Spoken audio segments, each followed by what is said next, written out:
He didn't quite seal the deal, but the Masked Singer's cuddliest wild card sure put on a show. Wednesday's Group B finals, which was also soundtrack of my life night, said goodbye to two contestants. The first sent home was Seal, the costume singer, not to be confused with the singer Seal who was on The Masked Singer Season 2 wearing a leopard costume. After his rendition of Run DMC's It's Tricky, and a bonus clue about once having a wild night with Jenny McCarthy-Wahlberg, the judges laid out their guesses for his secret celebrity identity, all sticking with former child stars. Ken Jeong was convinced he was Sixth Sense actor Haley Joel Osment, who was recently confused with Joel Osteen by Kendrick Lamar. Rita Ora pegged him for Jerry O'Connell, while Robin Thicke first went with Macaulay Culkin, but later changed his guess to match McCarthy-Wahlberg, who was convinced since his first performance that Seal was Corey Feldman. McCarthy-Wahlberg's instincts were spot on as Seal was indeed revealed to be the star of Goonies, Stand By Me, License to Drive, and BFF of the late Corey Haim. Below, Feldman speaks to Entertainment Weekly about struggling with claustrophobia in that bulky costume, what really happened during his party with McCarthy-Wahlberg, how director Jordan Peele is reviving his long-lost movie from the dead, and clears up a rumor about Stand By Me. That costume looked pretty cumbersome. How was it to maneuver in it? And were there any mishaps that we didn't see on the show? Corey Feldman. The suit was very uncomfortable. Yes, very sweaty. A lot of people don't realize how sweaty that damn thing is because there is room to move around. That's not really the problem. Not having room to move around. It's more the fact that you're so just strapped in. And there's no oxygen flow other than that little area that comes through the face. But it's pretty constrictive as far as the claustrophobia goes, and I'm pretty claustrophobic, so it was a little bit overwhelming in that regard. But that said, you are having so much fun. Everybody on the crew is so incredible, everybody was so helpful and so nice, and every accommodation was made to ensure our comfort and our safety, so I have no complaints. Jenny guessed you really quickly. Were you surprised by that, or did you see it coming? I was surprised. I was also surprised how quickly everybody guessed me the second go-around. What's weird to me is I've been watching people online, and it's like people just know. And I'm like, my God, I watched the show, and I don't recognize any voices. The clues don't work for me at all. I would not be very good at this if I were a detective of some sort. Inspector Clouseau I am not. You had some very fun banter with Jenny about a certain time you'd hung out together before. What exactly went down that night? We were both at a big party at the Playboy Mansion. I believe we had met there a couple times, and she was with her husband at the time, which is no longer her husband, and I was with my wife at the time, which is no longer my wife. We invited them to come hang out for an after-party, and she came in a giant limo, which also included Michael Andretti and George Maloof, so she had some very powerful players that rolled up at my house together. She hung out, I think, for like an hour. Nothing too exciting. I mean, it was always lovely to see Jenny, so she and herself is exciting, but there's no sordid details. Rita guessed that you were Jerry O'Connell, your Stand By Me co-star. That movie is so beloved, but there was this rumor going around that Jerry also mentioned on the talk. Someone said Kiefer Sutherland used to bully the rest of you on set to stay in character, which Jerry and Kiefer both denied. Do you remember anything like that? Oh my God. He was so mean. He was beating the kids up all the time, basically just using them as his own whooping cushion. No, I'm just joking. There was nothing like that on this set. Nope.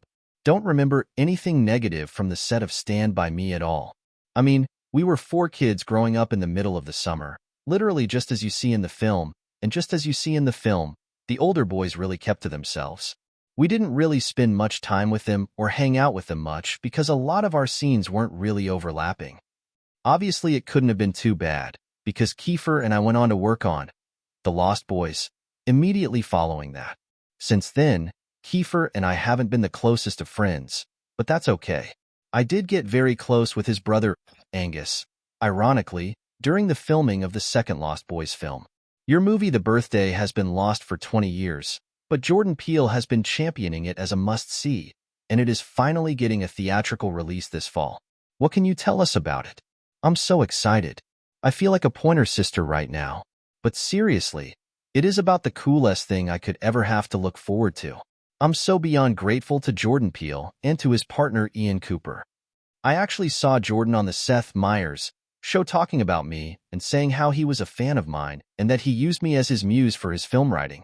And I thought, my God, that's crazy. How did that happen? And out of nowhere, I got an invitation to go to the premiere of his film Nope. We immediately became fast friends, and he said, "What are you doing these days? What are you up to?"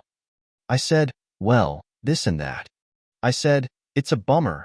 The one movie that I really always wanted you to see, I wanted everybody to see, was The Birthday, and it's a shame it never got released." And he said, "Well, how do I see it?" I said, "Well, the only way would be for you to come over to my house and watch it because I only have one copy.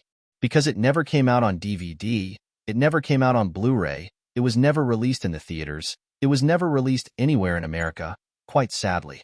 It was only released in Germany and in Spain." And so he said, "Well, I want to see it." So he and Ian both came over to my house.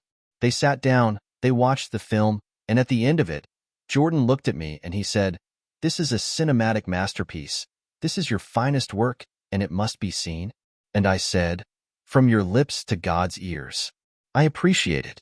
That's incredible. But unfortunately, I have no way of doing that."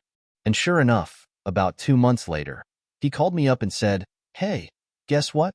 We're doing a little film screening, kind of festival that I've thrown together at Lincoln Center in New York, and I want to feature The Birthday as part of this film festival, and I also want to feature 4 of your other films if that's okay." And I was like, "Are you kidding? I'd be honored." So we were able to scrap together the last remaining print and get it sent over. It got a tremendous response. And here we are. Alamo Drafthouse Theaters is releasing the film this fall in theaters. I think there's something like 40 theaters to start off, but we'll see what happens. I'm hoping that it gets a tremendous response as I expect it will. It is a brilliant film, and I'm very, very proud of it. Anything else coming up for you? The other exciting news is that I am going to be touring this summer with Limp Bizkit. This is going to be my first arena tour with my band. I've spent, 40 years in the music industry trying to get to this point. So it's been a slow burn, a slow build. But here we are. We're finally at the point where we're doing some arena shows, and I'm really excited to spread my music to more fans this summer. And by the way, if you want to come meet me after the show, we do have VIP tickets available at my website, which is coreyfelman.net. The other thing I want to say is I do have a big surprise that I will be announcing on May 22nd, so just a few weeks away. That's about all I can say for now.